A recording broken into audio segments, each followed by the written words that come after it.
Captain Midnight.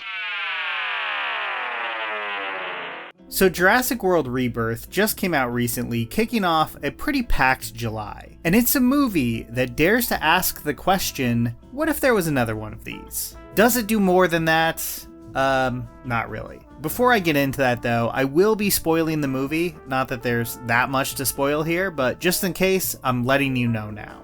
So I negatively reviewed the two Jurassic World movies before this. I'm not going to pretend that I went into this bright-eyed and bushy-tailed, expecting the Jurassic Park 1 magic. I think this franchise has more than earned a little bit of cynicism. That being said, I was at least a little bit more optimistic. We have Gareth Edwards at the helm. I have my issues with his other franchise movies, Rogue One and Godzilla, but those both have a really impressive sense of scale that seemed like they would translate well to this. And screenwriter David Koepp is back, who had a big hand in adapting the novel in the original Jurassic Park, as well as the first Spider-Man and Spielberg's War of the Worlds. He was randomly the subject of the second ever video I made on this channel. I doubt that video holds up super well, but yeah, I think he's written a lot of good stuff, including earlier this year with Soderbergh's Black Bag. Maybe most importantly, this movie just represented kind of a fresh start. No more of these characters from the last trilogy that I didn't care for, no more Clone Girl, no more Raptor Pals, a clean slate, or at least as clean as you can get for the 7th entry in a series. So what did Rebirth decide to do with that? The absolute bare minimum. I liked this movie more than Jurassic World Dominion. I think it's better directed and more likely to hit the notes that audiences crave from these films. But it's also just a lot less interesting to think about because basically every element feels engineered to deliver what the audience is expecting and not once take it a step farther. Just all the ground this movie covers feels like stuff this franchise has already done numerous times. Playing it safe doesn't have to be the worst thing in the world, and clearly, there's an audience for it. But even within those confines, this could have been a lot more interesting than this. I will have a few positive things to say later, but let's start with the characters, which are not in that category. You've got your greedy mercenaries, your wide-eyed, dino-loving scientist, an evil businessman, and because this is a Jurassic movie, you gotta throw in a family with a few kids as well. It's all so generic and by the numbers for the series that it almost feels like the setup for a Jurassic Park video game.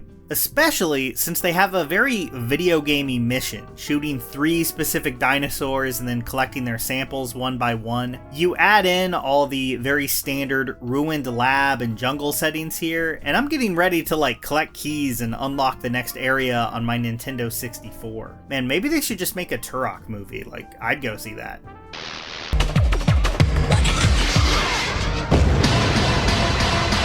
Jurassic Park, the new video game. Anyway, everything goes exactly as you would expect. The meanest mercenary gets killed first, the evil businessman gets the most deserving and over-the-top death near the end. I mean, even if you haven't seen this movie, believe me, you've seen this movie. I wouldn't hold it against the film so much if our main trio of non-family characters were a little more interesting. Scarlett Johansson is here, clocking in for a paycheck. I don't think she's terrible, but man, what a dull character. Seriously, you have a conflict at the center of this movie that works fine on paper. Is she gonna do as she's being paid to do and hand over this potentially life-saving dino data to the evil businessman? Or will she overcome her selfishness and side with Mr. Righteous Scientist, making it all open source? And this isn't, like a David Fincher movie or something. This is Jurassic World. We know she'll make the right choice, but it's pretty baffling how little effort the film makes to even feign otherwise. Johansson's Zora is probably the most selfless, good-hearted mercenary you'll ever see, with the only competition being Mahershala Ali's Duncan in this movie. They both have backstories alluded to quite a bit. Zora has PTSD after losing a partner on her last job, and Duncan's kid died. Only one of those really factors into the movie that much, with Duncan heroically sacrificing himself to save a kid, only for that to be immediately undercut by the reveal that he was dinosaurs alive. Now, unsurprisingly, it appears that a studio note is the culprit behind him living, which is too bad. I think a real death scene would have gone a long way towards making this ending work, but they clearly wanted Ollie on board for possible direct sequels, so here we are. There's also the Delgado family, 4 characters, all paper thin. We get some comedy relief from the slacker boyfriend character, which was fine, I guess. Really though, the highlight with them is the T-Rex raft sequence. Now they've been touting this a lot in the pre-release marketing, talking about how it's taken from the original novel and is a big part of why Edwards wanted to direct the film in the first place. And honestly, I can see why. If they just released this as some kind of standalone short film, it would be pretty great. I don't think I have the right footage of it, but I really liked the dad swimming through the water while almost getting snatched up by the T-Rex. It's a fun action sequence that gives the franchise's true star real time to shine. And by the way, the T-Rex puts the alien-looking mutant monster thing at the end to shame. The king has still got it, best part of the movie. I think it's only slightly let down by how fake the raft itself feels at times, but I can forgive that, because this sequence at least delivered what I was hoping a Gareth Edwards Jurassic film would look like, even if most of the rest did not. Now, there is another nice scene where the mercenaries wander up to some peaceful dinos with really long tails and look on in awe. It's clearly meant to evoke the wonder of that scene in the first movie. You know the one.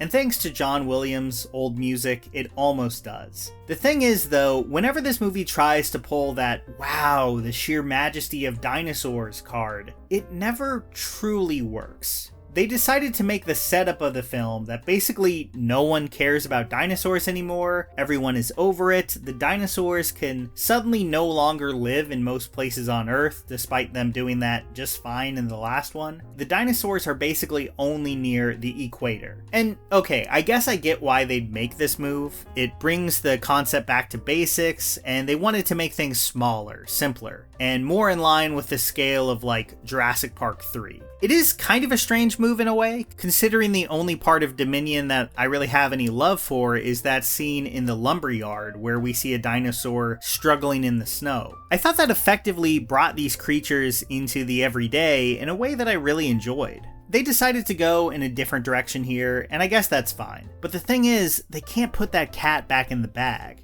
Humans looking on at these things in awe doesn't work nearly as well in a movie where they're so commonplace that most people are unimpressed and over them. You can feel the movie really strain against this early on, when the evil businessman is recruiting the scientist and is basically asking him, "Have you ever seen a dinosaur outside of a zoo or city?" As if that's supposed to carry the same weight as Alan Grant getting a chance to see a real dinosaur for the first time in Jurassic Park. They're trying to tap into that same well, but I'm sorry, it's just run dry.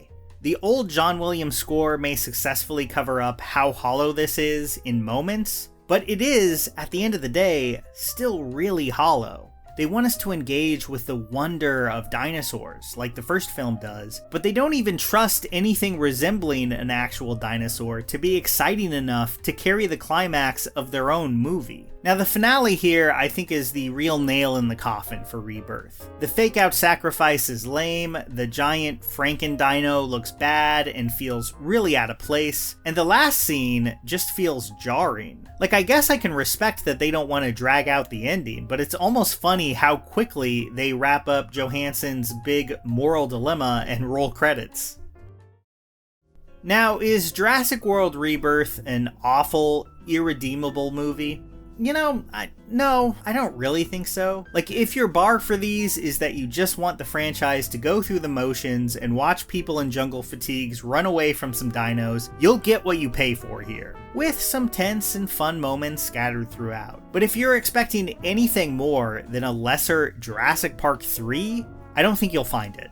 Clearly, that doesn't matter much. This movie had a massive opening weekend, the franchise just seems completely critic-proof. There's clearly an audience that just craves these dinosaurs. And I get it, they're great, but I'm kinda hoping we at least get some more options in this subgenre, because these Jurassic World movies, man, they're just so milquetoast. I don't know where they go from here, but I'd like to see something that doesn't have to contort around like 5 previous sequels and the need to be family friendly. If we're getting dinosaur movies forever, I'd really like it if we could at least get more interesting ones than Jurassic World Rebirth.